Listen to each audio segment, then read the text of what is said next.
விவசாயிகள் போராட்டம் இல்லாமலே 5 ஆண்டு காலம் வாழ்ந்தார்கள். நேரு பெரிய விவசாயி. இப்போ செங்கோட்டையனுக்கு எவ்வளோக்கு கணக்கு பார்த்தா தெரியும்.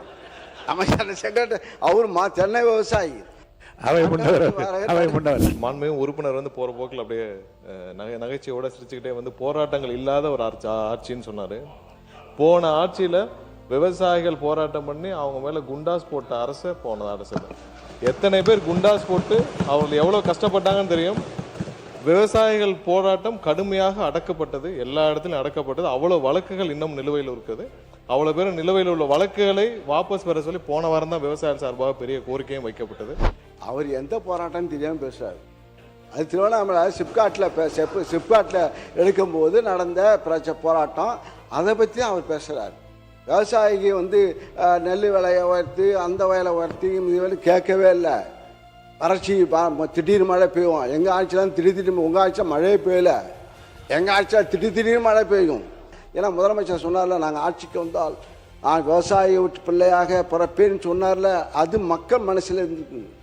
அதனால தான் மாற்றத்தை ஏற்பட்டு, சரி இவங்க தான் கொடுத்தாங்க, எடப்பாடி தான் கொடுத்தாரு, இந்த ஆட்சி இந்த ஆட்சி ஒரு புது ஆட்சி வந்தால் எதாவது அள்ளி கொடுப்பாங்கன்னு பார்த்தா இப்போ கிள்ளி கொடுத்துருக்கார் நெல். நாங்கள் 2550 ரூபா கொடுத்தோம் நெல்லுக்கு விலை, இப்போ 2750 ரூபா கொடுத்தாங்க, 200 ரூபா ஏற்றி கொடுத்துருக்காங்க. போன ஆட்சியிலாம் நீங்கள் பார்த்தீங்கன்னா பல இடங்களில் விவசாயிகள் 309 கோடிக்கு நீங்கள் நெல் சேமிப்பு கிடங்கள் அமைப்பீங்கன்னு சொன்னீங்களே, என்ன ஆச்சுன்னு பல இடங்களில் கேட்டுக்கிட்டு இருந்தாங்க. தஞ்சாவூர்லேயே அன்னைக்கிட்டலாம் கேட்டிருப்பாங்கன்னு நினைக்கிறேன். அப்போ அதெல்லாம் என்ன ஆச்சுன்றதை பற்றி சொல்லுங்கள். வாகன போக்குவரத்து இருக்கு பாத்தீங்களா, அந்த கொள்முதல் செய்துவிட்டு வாகன போக்குவரத்து செய்யக்கூடிய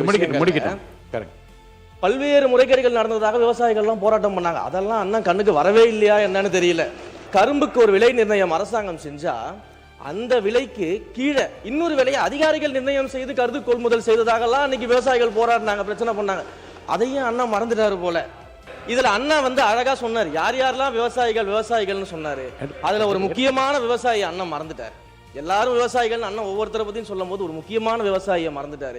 கரும்பு தோட்டத்துக்குள்ள கான்கிரீட் போட்டு நடந்த விவசாயியை பத்தி அண்ணன் சொல்ல மறந்துட்டாரு.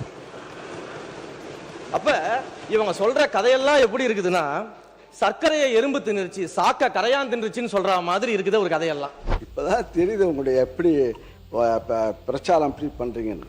இப்படியே மாண்புமிகு சாமி அமைச்சர் இந்து சமய அமைச்சர் சாமி அவர்கள் அப்படி கரெக்டா விடுறாரு. அது உண்மையே பொய்யான்னு தெரியல. ஆனா இப்படி டெக்னிக்கல் அப்படி இந்த டெக்னிக்கலை வச்சு நீங்க அடிச்சுட்டு வந்துருங்க, ரீல்ஸ் விடுறீங்க. ஆனா நாங்க ரியாலிட்டியா